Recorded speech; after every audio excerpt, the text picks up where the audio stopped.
आइए सीखें इस तरह से टाइप इफेक्ट बनाना। उसके लिए आप टेक्स्ट टूल से टाइप कीजिएगा।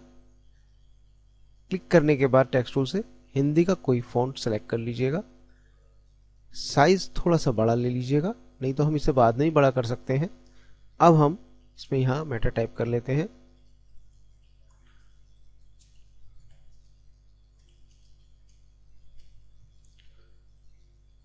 टाइप कर लेने के बाद इसे ऐसे बड़ा कर लीजिएगा। शेप टूल लेके थोड़ा सा इसको क्लोज कर लीजिएगा। अब इसे अरेंज में जाके कन्वर्ट टू कर्व कर लीजिएगा और कन्वर्ट टू कर्व के बाद फिर अरेंज में जाके शेपिंग में हम इसे वेल्ड कर लेंगे। अब हम इसमें फिल तो कर देंगे नन, आउटलाइन कर देंगे ब्लैक। कॉन्टूर टूल लेंगे, मेजरमेंट mm में रखेंगे और यहां पे हम पहले इसी टाइप को थोड़ा सा हम मोटा कर लेते हैं। तो 1 mm का दे के देखते हैं और आउटसाइड का ये थोड़ा सा बोल्ड टाइप हो गया है हमारा।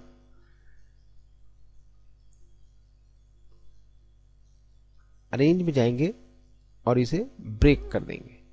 अब हमने जो ब्रेक किया है बाहरी हिस्सा, इस ऑब्जेक्ट को सेलेक्ट करेंगे, फिर से कॉन्टूर टूल लेंगे। इस बार हम mm में 2 mm करके आउटसाइड वाले कॉन्टूर पे क्लिक कर देंगे। फिर अरेंज में जाएंगे, ब्रेक कर लेंगे। अब बस हमें यही करना है बार बार। फिर बाहरी वाले हिस्से को पकड़ेंगे, कॉन्टूर करेंगे, इस बार थोड़ा सा बड़ा कर देंगे, यानी कि 3 mm कर देते हैं। आप 4 भी कर सकते हैं। अरेंज में जाएंगे, ब्रेक कर देंगे, फिर से हम इसको लेते हैं, 3 ही रहने देते हैं। वेरिएशन करने के लिए हम इसमें बार बार ऐसा कर रहे हैं। अगर हम चाहें तो एक साथ कई स्टेप भी दे सकते हैं। जैसे हम अब इसको अरेंज करके ब्रेक कर देते हैं। अब जो बाहरी हमने सेलेक्ट किया है कॉन्टूर करते हैं और यहाँ पे हम 3 स्टेप दे देते हैं जो 3 mm के होंगे और ऐसे क्लिक कर देते हैं। तो आप देखेंगे ये इस तरह से कॉन्टूर बन गया है। अरेंज में जाते हैं, ब्रेक कर लेते हैं। अब हम इन सबको एक साथ ऐसे सेलेक्ट करके बड़े से बड़ा कर लेते हैं।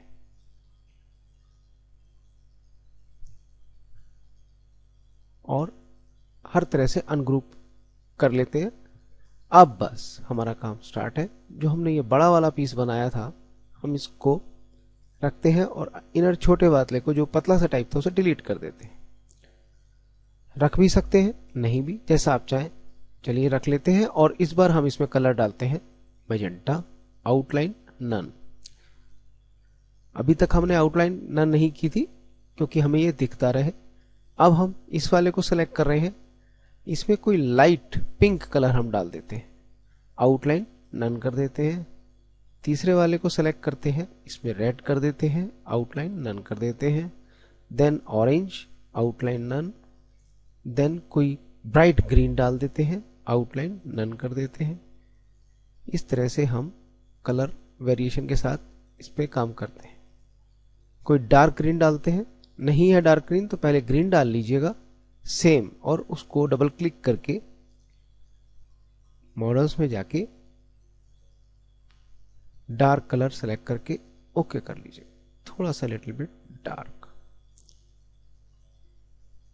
आउटलाइन नन कर देते हैं। एंड लास्ट वन के साथ भी हम ऐसे ही करते हैं, चाहे तो ब्राइट लास्ट में भी डाल के इसे ऑफ कर सकते हैं। अब हम इन सबको एक साथ सेलेक्ट करते हैं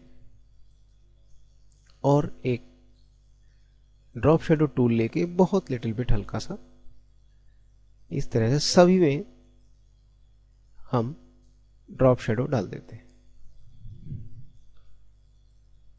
अभी हम ये ड्रॉप शेडो सेलेक्टेड ही रखेंगे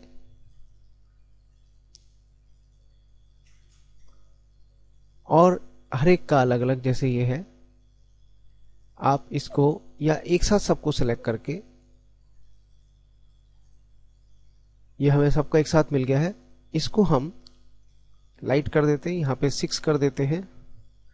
कलर हम यही रहने देंगे और एंटर कर देते हैं कीबोर्ड से। तो ये सब पे ये इस तरह से, इससे क्या होगा, इसका जो फीदरिंग, जो शेडो फैल रही है वो कम हो जाएगी। आप चाहें तो हर एक का अलग अलग भी ऐसे कर सकते थे। अब हमारा यहाँ पे पिक्चर बिल्कुल परफेक्ट हो गई है। इस क्लोजअप वाले का जो शेडो है, इसका शेडो हम और बारीक कर देते हैं, क्योंकि यहाँ हमारे पास बहुत कम स्पेस है स्प्रेड होने के लिए, तो स्प्रेड हम इसका कम कर देते हैं। ये लेकिन डार्कनेस हम थोड़ी सी बढ़ा देते हैं। फिर एंटर की, इस तरह से आप देखिए F4 करके हम पूरी स्क्रीन को देखते हैं। तो आपने देखा सिर्फ 5 मिनट के अंदर आपका ये स्पेशल टाइप तैयार हो गया।